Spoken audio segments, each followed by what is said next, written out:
Hi, I'm Steve Jones and I'm going to tell you how to go green with renewable energy. Now, we know that at the moment we use these fossil fuels, oil, gas, coal and nuclear fuel. We use them all to generate electricity for our houses. We use oil in our cars. Petrol comes from oil. But can we replace these things by using these renewable forms of energy, geothermal, biomass, hydro, wind and solar energies? Well, the answer is, in general, yes. For example, biomass at the moment is being used to replace oil.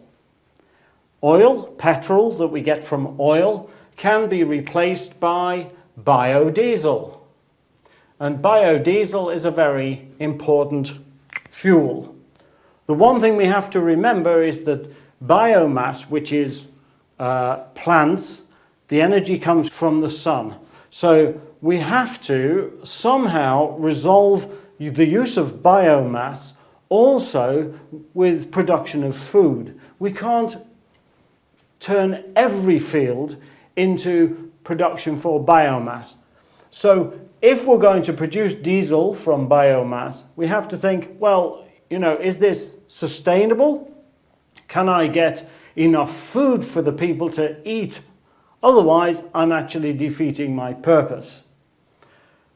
However, for well over 70, 80 years, we've been using hydroelectric power, particularly on big rivers like those in America and in Russia, like the Colorado River has several large dams, and each of these produces hydroelectricity.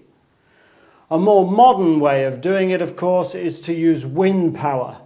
Wind power is quite effective, especially near coasts where there is plenty of wind.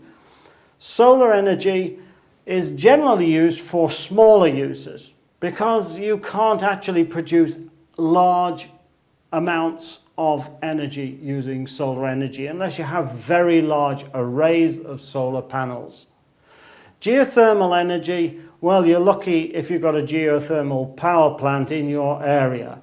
But if there's no geothermal activity, Iceland, for example, is a good place where there is geothermal activity, then if you haven't got that on your doorstep, you're not going to be using that. But this is how we can go green with thermal and all of these forms of renewable energy.